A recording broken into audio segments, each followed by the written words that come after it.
warahmatullahi wabarakatuh. Jumpa lagi dengan kami Bawaslu Kabupaten Sukoharjo dengan program diskusi ngobrol unik dengan tema penyelesaian adjudikasi dalam proses sengketa pemilu. Dalam unik kali ini kita panggilkan narasumber yang pertama, Bapak Bambang Muryanto. Dipersilahkan.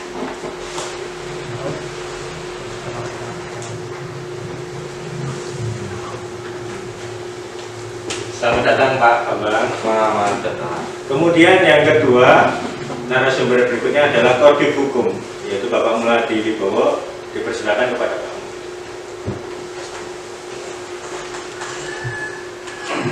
Selamat datang Pak. Nah, langsung saja kali ini Mbak Dina tidak hanya sendiri, saya juga ikut menemani. Saya Tristar, saya juga sebagai host. Kemudian untuk tema kali ini berkaitan dengan tahapan adjudikasi dalam permohonan penyelesaian sengketa proses pemilu.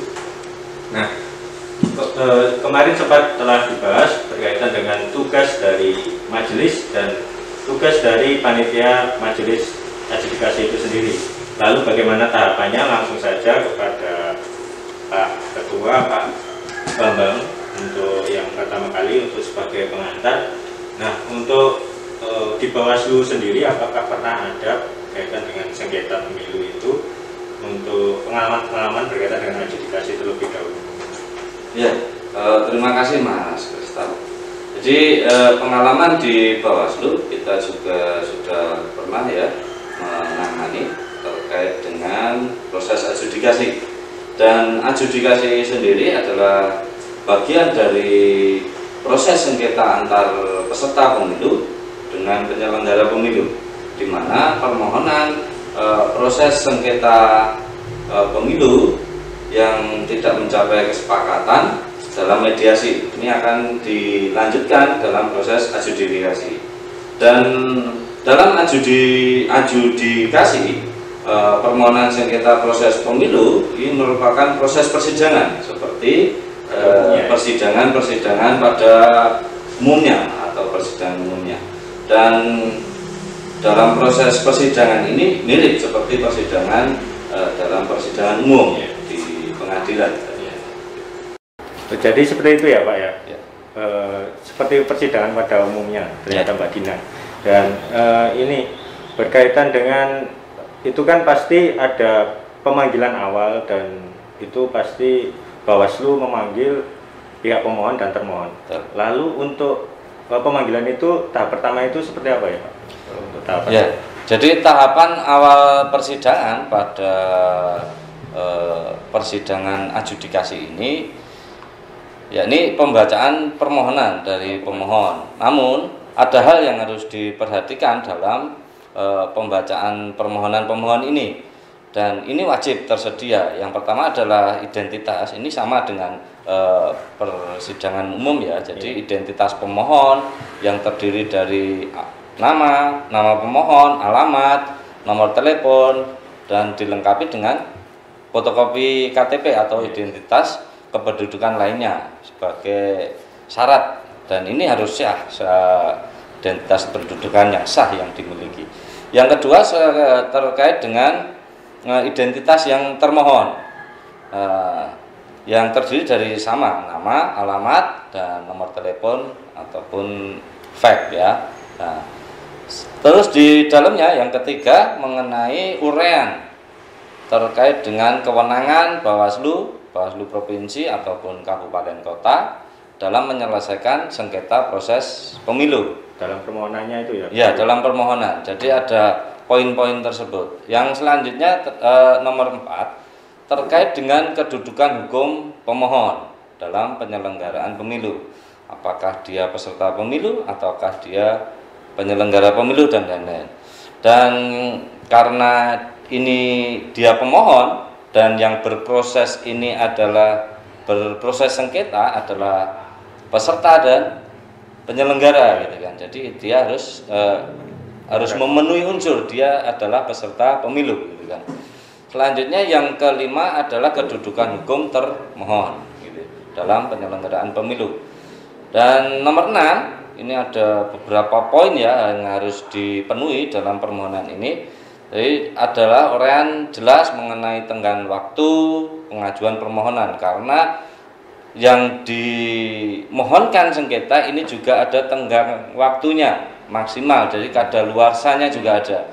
Jadi jangan sampai ini yang sudah lalu gitu kan dimintakan sekarang. Ini kalau proses sengketa proses ini tenggang waktunya 3 hari gitu kan, batas waktunya 3 hari.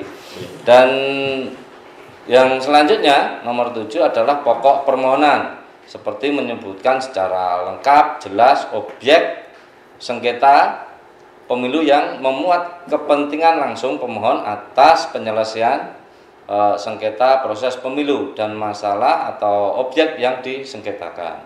Apakah itu berita acara, ataukah itu SK atau yang lain-lain. Karena ini proses sengketa pemilu. Jadi yang bersengketa adalah peserta pemilu dengan penyelenggara pemilu. Yang selanjutnya yang nomor 8 ya, itu adalah alasan-alasan permohonan berupa fakta yang disengketakan yang disertai dengan uraian bukti yang akan diajukan. Dan yang terakhir yang ke-9 adalah petitum atau hal-hal yang dimohonkan untuk dikabulkan oleh majelis. Iya.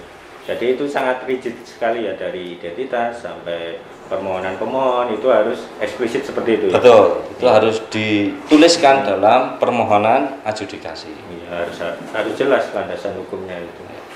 Mungkin nanti berkaitan dengan hal itu kan kita sebagai kita tidak hanya sebagai host tapi kesehariannya adalah sebagai petugas. Namun kita dalam menerima permohonan tersebut kita harus juga mengecek terlebih dahulu berkaitan dengan identitas maupun permohonan itu sebelum nanti dipersidangkan. Ketika permohonan itu ada yang kurang nih Pak, adakah kesempatan pemohon untuk memperbaikinya Pak?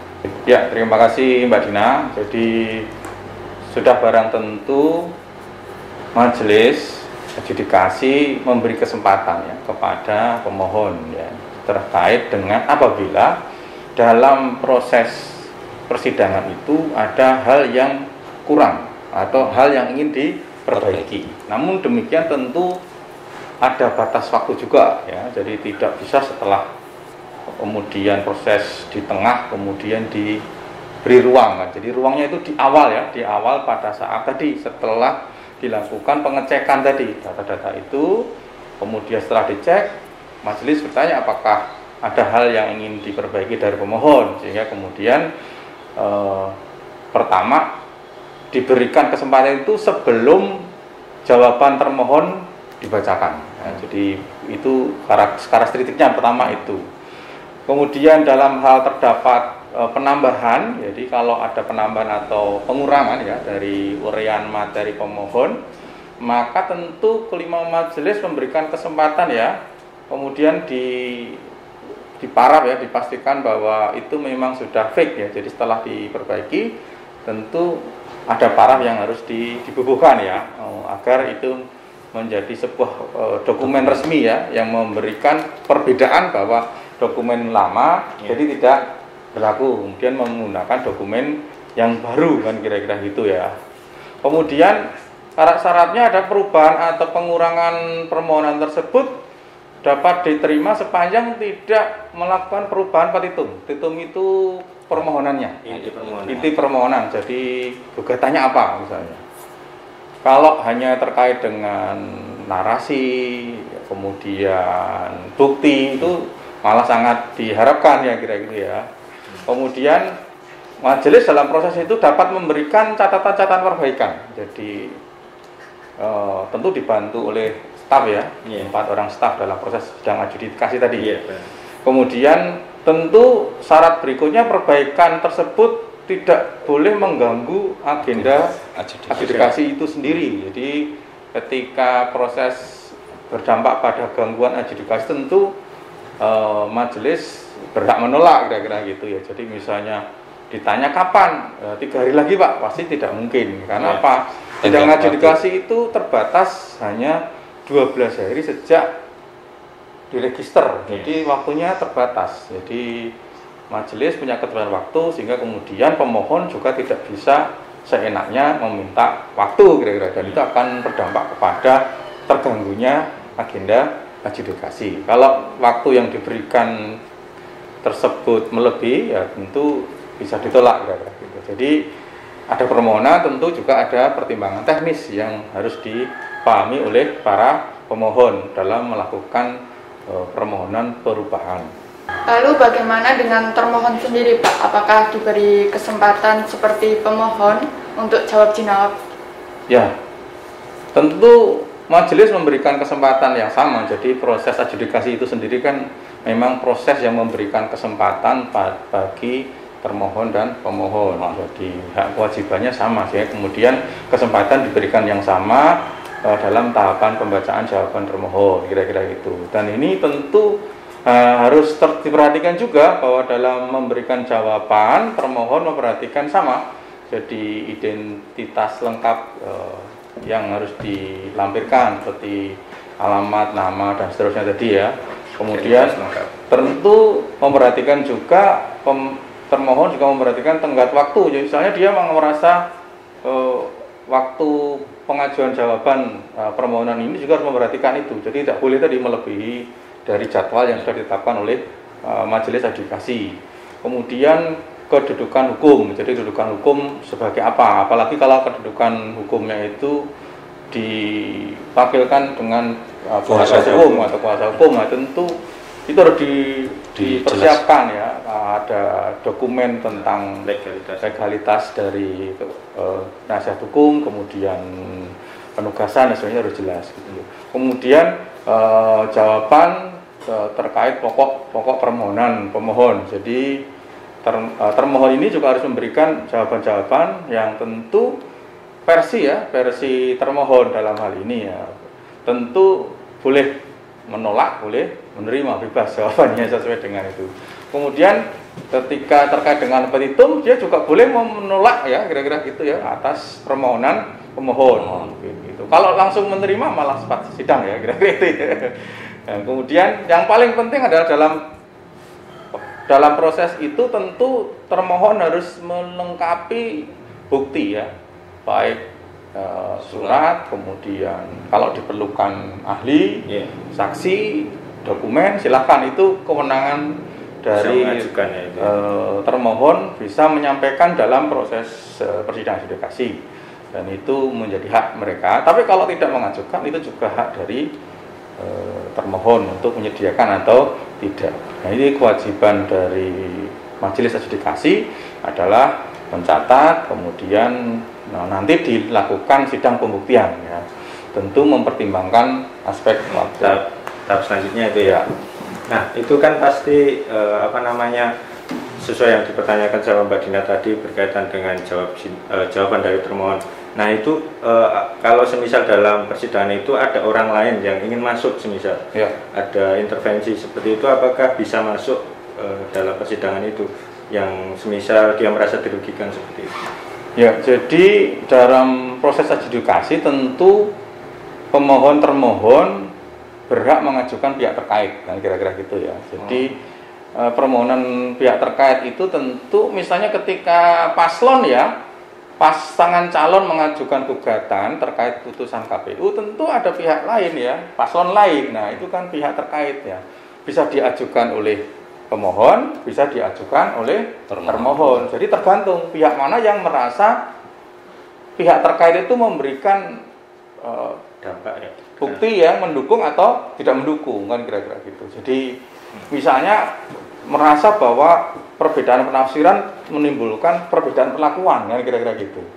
Maka tentu pihak terkait paslon lain tadi bisa diberikan contoh apakah memang terjadi perbedaan perlakuan ya. Sehingga kemudian misalnya pendaftaran calon itu yang satu diterima, yang satu kok ditolak misalnya, itu hal semacam itu ya. Jadi kemudian juga sebetulnya majelis juga memiliki kewenangan untuk mengundang lain. Jadi misalnya lembaga pemerintah ya, Kesbangpol, kemudian sekolah, kemudian lembaga swasta untuk memberi keterangan kalau memang terkait dengan misalnya kalau ada pencalonan terkait ijazah ya, mungkin lembaga pendidikan bisa diundang oleh majelis ya.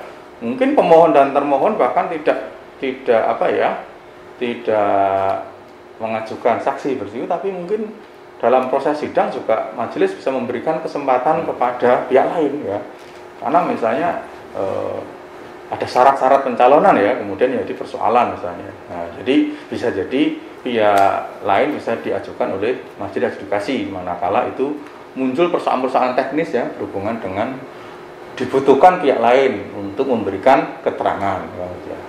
Nah, kemudian pihak lain ini tentu memberi tanggapan berupa tanggapan pihak terkait ya, yang kemudian disampaikan dalam proses sidang adjudikasi ya, yang itu tentu diberikan pada saat tahap kedua ya, biasanya setelah jawaban termohon kira-kira gitu. Kemudian majelis juga dapat memberikan kesempatan kepada pihak terkait tersebut ya untuk memberikan bukti ya, kira-kira gitu ya, membuat bukti tentang adjudikasi tersebut. Kemudian pihak terkait juga dapat mengajukan alat bukti tambahan, kira-kira gitu ya. Jadi tidak hanya bukti tapi juga alat bukti tambahan, misalnya terkait dengan ketentuan regulasi atau mungkin juga terkait dengan pihak lain ya, pihak lain yang mengetahui melihat, kira-kira gitu. Iya, sekali. Ya, sesuai dengan yang disampaikan Pak Meladi tadi, memang tidak dipungkiri ada pihak terkait pihak lain yang ingin masuk, dan kita memberikan kesempatan yang sama juga ya kepada pemohon, termohon maupun pihak terkait yang masuk. Seperti itu Mbak Dina. Mungkin Mbak Dina ada pertanyaan baru berkaitan dengan lain. Setelah mendengarkan jawaban dari termohon nih Pak, pastinya ada proses pembuktian. Bagaimana tahapan pembuktian dalam adjudikasi tersebut Pak? Ya, setiap keterangan ini harus disesuaikan dengan fakta-fakta yang ada. Jadi ya, dalam proses adjudikasi ini, jadi juga harus ada proses pembuktian. Nah, yang proses pembuktian ini adalah majelis memastikan keabsahan alat bukti dan saksi untuk didengar keterangannya dalam tahapan ini. Alat bukti yang diajukan ini harus dibuat 4 rakap ya, jadi 1 kopi asli dan 3 direges rangkap salinan, serta dalam bentuk dokumen digital dalam format Word. Jenis alat bukti ini itu diantaranya adalah surat atau keputusan atau berita acara KPU dan dokumen tertulis lainnya. Ini sebagai alat bukti. Selanjutnya adalah keterangan pemohon, termohon yang disampaikan pada proses sidang adjudikasi. Selanjutnya keterangan saksi, yakni ini orang yang mengalami, melihat ataupun mendengar sendiri suatu peristiwa. Ya, tapi ada syarat di situ, dia harus 17 tahun atau sudah pernah menikah dan berakal sehat, tidak ada hubungan saudara, dan semenjak paling sedikit 2 orang. Nah, ini syarat juga. Syarat saksi ini harus paling sedikit 2 orang. Dan ini tidak ada hubungan baik dari termohon maupun dengan pemohon. Dan yang terakhir terkait saksi ini, gitu kan, itu juga harus disumpah sesuai dengan agamanya. Dan sebagai alat bukti lain adalah mungkin pengetahuan dari majelis terkait dengan proses yang disengketakan. Nah, selain itu juga ada informasi-informasi elektronik, dokumen elektronik atau hasil cetakan lainnya. Ini juga bisa menjadi alat bukti dalam proses adjudikasi. Dan yang terakhir ini opsional ya, bisa tidak ya, jadi terkait dengan keterangan ahli. Ahli ini adalah seorang yang memiliki keahlian khusus yang memang diperlukan untuk memberikan keterangan guna kepentingan penyelesaian sengketa proses pemilu. Dan keterangan ahli ini juga harus diambil sumpah juga sesuai dengan agamanya. Setelah proses permohonan pemeriksaan adjudikasi tadi, bagaimana tahapan kesimpulan para pihak, Pak? Terima kasih Mbak Dina. Jadi setelah pembuktian ya dalam proses adjudikasi, kemudian tentu majelis memberi kesempatan kepada pemohon dan termohon untuk memberikan pandangan dalam bentuk kesimpulan. Nah, itu biasanya diberikan waktu untuk di hari berikutnya biasanya.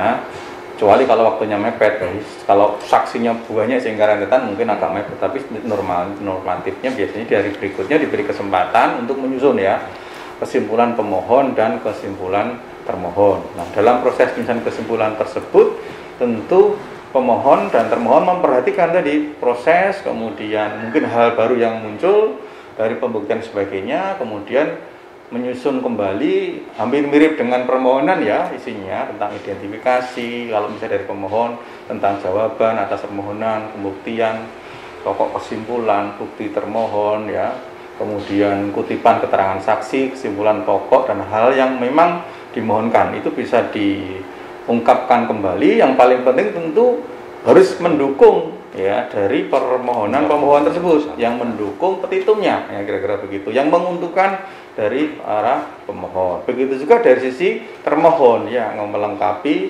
kesimpulan termohon itu dengan identitas termohon, kemudian tenggat waktu seperti pengajuan jawaban termohon, kedudukan hukum, kesimpulan ya atas pokok permohonan. Jadi tentu ini jawaban ya, mungkin jawaban bisa berubah ya, dari misalnya tadi dari menolak, ketika dia mengajukan jawaban pertama dalam proses adjudikasi, kemudian jadi dalam kesimpulan itu mungkin ada perbedaan ya terkait dengan data-data yang muncul dalam proses pembuktian ya, dari saksi-saksi fakta-fakta persidangan yang muncul dalam proses adjudikasi. Jadi tentu jawaban kesimpulan dari para pihak tersebut dicetak ya, kemudian disampaikan kepada majelis dalam proses sidang adjudikasi dan menjadi salah satu dokumen penting dalam proses adjudikasi dalam tahapan kesimpulan para pihak.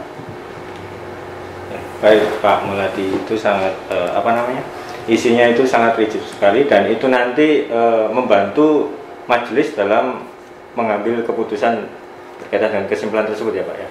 Nah, ini yang ditunggu-tunggu oleh pemohon maupun termohon. Yang terakhir untuk pertanyaan kepada Pak Ketua, Pak Bambang. Nah, berkaitan Pak Ketua itu kan salah satunya sebagai majelis juga dan mungkin nanti juga merancang putusan-putusan tersebut. Nah, ini yang ditunggu oleh peserta pemilu maupun pemohon sebagai pemohon maupun KPU sebagai termohon berkaitan dengan keputusan adjudikasi. Itu tahapan putusan adjudikasi itu seperti apa Pak? Jadi setelah semuanya proses persidangan tadi ya, dari permohonan, pemeriksaan alat bukti, pemeriksaan saksi, keterangan ahli, gitu kan, terus akhirnya tadi kesimpulan, di akhir sama seperti persidangan umumnya adalah pembacaan putusan. Dan dalam pembacaan putusan ini mekanismenya adalah dibacakan oleh ketua majelis, dan setelah dibacakan pembukaan, boleh dilanjut dengan anggota yang lain secara bergantian dengan anggota majelis. Sedangkan amar putusannya ini dibacakan oleh ketua majelis secara terbuka untuk umum dan dihadiri oleh kedua belah pihak. Dan dalam putusan majelis ini harus mempertimbangkan juga tenggang waktu pengajuan permohonan, objek sengketa, kedudukan hukum pemohon, termohon, dan kewenangan Bawaslu juga sebagai majelis persidangan dalam proses adjudikasi sengketa proses pemilu. Dan yang terakhir yang perlu diperhatikan, jenis putusannya ini cuma ada 3 ya. Yang pertama adalah menolak seluruhnya, yang kedua ini menerima sebagian dan untuk pemohonan, dan yang terakhir atau yang ketiga adalah menerima seluruhnya permohonan. Nah, ini tidak boleh, kadang dipilih salah 2, ini harus salah satu, ditolak seluruhnya atau diterima sebagian atau diterima seluruhnya. Nah, itu dalam mekanisme pembacaan tadi harus bisa bergantian, tapi bisa juga oleh majelis dari awal sampai akhir, tetapi biasanya bergantian oleh seluruh majelis. Cuma ketua kadang dibuka dan dalam pembacaan amar putusannya. Terima kasih kepada Pak Ketua, Pak Bambang Murianto, dan kepada Pak Melati Wibowo. Nah, ini udah terakhir Mbak Gina. Mungkin untuk yang terakhir berkaitan dengan kepada peserta pemilu ataupun KPU yang mungkin nonton dari YouTube akun Bawaslu Kabupaten Sukoharjo, mungkin ada closing statement atau pesan yang disampaikan kepada sahabat Bawaslu di rumah ataupun dimanapun. Untuk yang pertama kepada Pak Melati, dipersilakan. Terima kasih Mas Kristar. Yang pertama tentu Bawaslu menyampaikan informasi kepada publik ya, khususnya kepada para pihak ya, utamanya para pemohon. Pemohon ini kan cukup banyak ya, mulai dari partai politik, pasangan calon, kemudian calon anggota DPR, kemudian calon anggota DPD ya, yang kemudian harus memperhatikan dari sisi waktu ya. Jadi waktu permohonan itu sangat krusial ya biasanya, yang sangat berhubungan dengan. Jadi Bawaslu Kabupaten Sukoharjo ini kan pernah menerima pengajuan proses sengketa pemilu ya di tahun 2019 ya, kemudian ditolak ya, karena kadaluarsa lebih dari 3 hari sejak putusan KPU ya. Ini tentu harus menjadi perhatian ya. Jadi ketika ada putusan KPU, kemudian yang kedua, tidak semua berita acara dan SK KPU itu bisa disengketakan. Jadi ada 3 hal yang tidak bisa disengketa, adalah putusan BA dan SK KPU yang berhubungan dengan putusan menindaklanjuti putusan sidang administrasi dan sengketa, itu tidak bisa dijadikan objek gugatan sengketa. Kemudian ketika putusan KPU menindaklanjuti putusan sidang pidana pemilu misalnya, itu tidak bisa ditindaklanjuti, tidak bisa diajukan sebagai sengketa. Begitu juga putusan yang terkait dengan hasil rekapitulasi ya, karena itu akan masuk dalam sengketa di Mahkamah Konstitusi. Ya, jadi itu tetap perlu diperhatikan. Jadi tidak semuanya bisa, meskipun itu SK KPU tidak bisa semua diajukan sebagai istilahnya itu gugatan proses sengketa. Dan Bawaslu juga memberi ruang untuk berdiskusi para pemohon sebelum, ya kira-kira itu ya, sebelum tahapan proses adjudikasi. Jadi kalau sudah masuk tahapan, mau setelah mendaftar, nah itu kami menolak komunikasi dengan pemohon dan termohon dalam berbagai bentuk komunikasi ya. Jadi patut diingat bahwa kita ada proses yang kemudian kami tidak boleh berkomunikasi manakala proses adjudikasi sudah masuk tahapan. Itu. Jadi tapi bukan berarti kami menolak untuk diskusi ya. Jadi kapan-kapan datang ke kantor itu ya, kemudian diskusi tentang bagaimana cara mengajukan proses adjudikasi, tentu kita dengan welcome akan mendiskusikan ya, termasuk bagaimana cara sebagainya.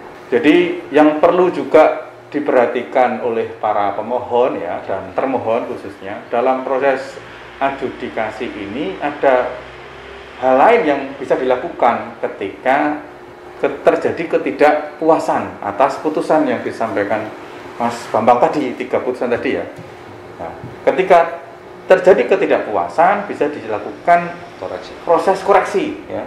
Jadi kalau itu proses penyelesaian sengketa di kabupaten, bisa dilakukan koreksi di provinsi, dan jika di provinsi jika koreksi ke Bawaslu RI terkait dengan proses sengketa itu. Yang kedua, dalam syarat-syarat tertentu dapat pula melakukan sengketa di PT-UN ya. Jadi para pemohon ini masih dapat mengajukan ya semacam ketidakpuasan ya dari putusan sengketa Bawaslu ke PT-UN. Jadi saya kira ini hal yang tentu menjadi perhatian dari para pemohon. Nah, dalam konteks lain, misalnya kalau itu terkait dengan putusan di Mahkamah Konstitusi, perlu diperhatikan juga bahwa proses sengketa di Bawaslu itu sangat berpengaruh ya terkait dengan proses di Mahkamah Konstitusi, sehingga kemudian terkait dengan hal-hal pelanggaran-pelanggaran tersebut apabila sudah dilakukan proses sengketa di Bawaslu, dalam proses sidang MK putusan sengketa ini sangat mendapat perhatian dari Mahkamah Konstitusi. Jadi saya kira itu yang perlu mendapatkan perhatian dari para pemohon dan termohon. Untuk selanjutnya closing statement Pak Ketua, Pak Bambang, monggo dipersilakan. Ya, terima kasih Mas Kristal. Jadi dengan kewenangan Bawaslu menyelesaikan sengketa proses ini ya, seperti yang disampaikan Mas Muladi tadi, ini juga tidak menutup ruang juga bahwa Bawaslu juga menghentikan proses pengawasan, tapi enggak, kita tetap melaksanakan proses itu dari pengawasan, penanganan pelanggaran dan penyelesaian sengketa. Itu yang menjadi kewenangan kita, dan ini perlu publik ketahui bahwa kewenangan-kewenangan Bawaslu dalam pengawasan, penanganan pelanggaran dan penyelesaian proses ini mempunyai mempunyai cara yang berbeda, dan ini yang menjadi fokus dari tugas pokok dan fungsi dari Bawaslu. Dan saya juga terima kasih kepada seluruhnya masyarakat yang baik di Sukoharjo ataupun yang di mana, kami selalu membuka ruang untuk berdiskusi, baik terutama tentang dengan peraturan kepemiluan, proses, tahapan dan lain-lain. Dan juga kita juga menerima masukan, kritik, saran gitu kan, terkait dengan hal-hal yang mungkin dirasa ada yang berhubungan dengan kepemiluan, baik itu pelanggaran ataupun hal-hal lainnya. Dan kami juga dalam proses ini membuka masukan, terutama dalam penyusunan daftar pemilih berkelanjutan. Nah, ini kan masih proses. Ini merupakan amanat Undang-Undang 7 bahwa daftar pemilih sekarang itu kan diupdate terus setiap bulannya, dan kami juga minta masukan baik mereka yang harusnya TMS ataupun yang sekarang bisa menjadi MS. Terima kasih Pak Ketua untuk closing statement, dan Pak Muladi Wibowo. Tak terasa waktunya telah habis, dan ini Mbak Dina, untuk selanjutnya mungkin ada tema-tema yang akan menarik untuk pertemuan ke depan untuk bulan September ataupun bulan Oktober dan sampai selanjutnya. Nah, untuk itu para sahabat Bawaslu jangan lupa saksikan terus, ikuti program Bawaslu Kabupaten Sukoharjo. Bersama rakyat awasi pemilu, bersama Bawaslu tegakkan keadilan pemilu.